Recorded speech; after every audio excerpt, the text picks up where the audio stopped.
सारे जमाने पे, मौसम सुहाने पे, इस दिल दीवाने पे वीरानी सी थी छाई, आप आए बाहर आई। दोस्तों, मन में अक्सर यह विचार कौंधता है कि रफी साहब, जिनकी ना कोई शैक्षणिक, साहित्यिक एवं सांगीतिक पृष्ठभूमि थी, वे कैसे भारतीय फिल्म संगीत के महानतम गायक बन गए।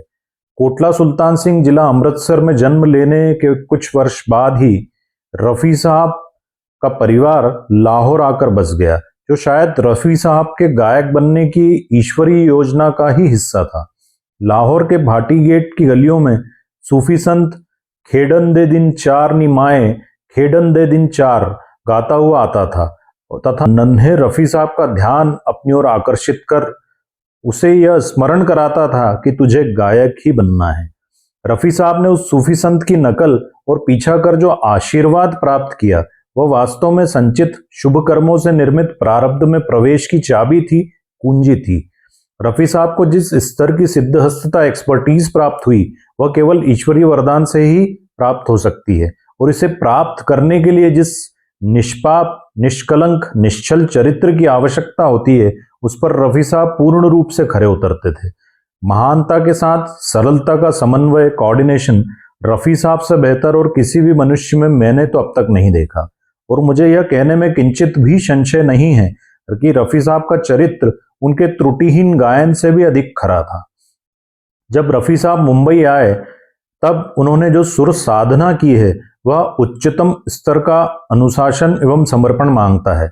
संभवतः शुरुआती दिनों में कई अवसरों पर रफी साहब को 2 समय का भोजन भी नहीं मिला होगा, लेकिन सफलता का मार्ग ऐसा ही है जहां खरे व्यक्ति की भी ईश्वर कड़ी परीक्षा लेते हैं। बहरहाल रफी साहब को सफलता तो 40 के दशक के मध्य में मिल ही गई, लेकिन जनवरी 1948 में हुस्नलाल भगतराम का संगीतबद्ध और राजेंद्र कृष्ण का लिखा गीत सुनो सुनो ए दुनिया वालों, बापू की ये अमर कहानी गाकर रफी साहब ने खासी लोकप्रियता अर्जित की, और यह गीत इतना पसंद किया गया कि उस जमाने में इसके लाखों रिकॉर्ड्स बिक गए। इस गीत को सुनकर भारत के तत्कालीन प्रधानमंत्री जवाहरलाल नेहरू ने रफी साहब को लाल किले पर भारतवर्ष की स्वतंत्रता की प्रथम वर्षगांठ पर सिल्वर मेडल से सम्मानित किया। 40 के दशक में नौशाद साहब के संगीत निर्देशन में रफी साहब कुछ हिट गीत गाकर अपनी सफलता तो अर्जित कर चुके थे और पहचान भी बना चुके थे, लेकिन सही कॉमर्शियल सक्सेस उन्हें मिली 1952 की फिल्म बैजू बावरा से, और फिर रफी साहब अगले कई वर्षों तक फिल्म इंडस्ट्री के नंबर 1 सिंगर बने रहे।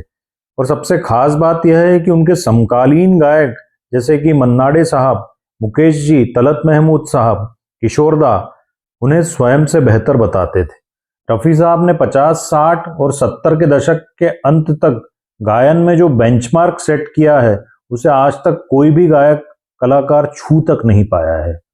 30 और 40 के दशक में जिस तरह की गायकी होती थी, उससे अलग रफी साहब ने पार्श्व गायन को नया आयाम दिया है, इसे सही रूप में परिभाषित किया है। भारतीय फिल्म संगीत के स्वर्ण काल में रफी साहब हर संगीतकार की पहली चॉइस बन गए थे। रफी साहब ने हर संगीतकार को गुरु मानकर उस संगीतकार की शैली में उसकी इच्छानुरूप गाकर संगीतकारों को खासा प्रभावित किया। नौशाद साहब, शंकर जयकिशन जी, SD बर्मन दादा, मदन मोहन साहब, रवि जी, रोशन जी, चित्रगुप्त जी और अन्य सभी तत्कालीन संगीतकारों की शैली में 100% ढलकर रफी साहब ने अपनी अतुलनीय दक्षता को साबित कर दिया। यहाँ तक कि हर एक्टर, चरित्र एवं परिस्थिति के अनुरूप गाकर अपनी बहुविज्ञता, वर्सिटैलिटी से सभी को चकित कर दिया। हर रंग, हर कलेवर, हर परिस्थिति पर सहजता से गीत गाने वाले रफी साहब भारत ही नहीं, विश्व के एकमेव गायक हैं। गायन में ऐसी प्रवीणता अविश्वसनीय सी लगती है, खासतौर पर जब रफी साहब की पृष्ठभूमि पर हम गौर फरमाते हैं।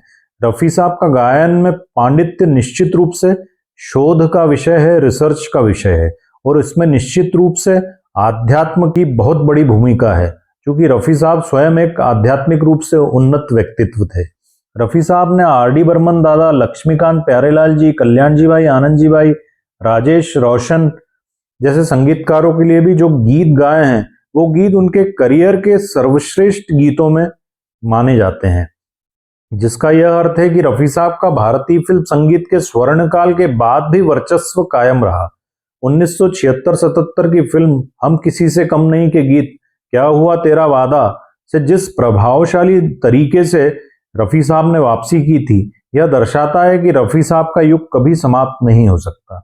1973 में फिल्म लोफर के गीत आज मौसम बड़ा बेईमान है ने राजेश खन्ना जैसे तत्कालीन सुपरस्टार के सिंहासन को भी हिलाकर रख दिया था, और इसलिए फिल्म लोफर के लीड एक्टर धर्मेंद्र जी हमेशा यह कहते हैं, रफी साहब से बेहतर कोई नहीं।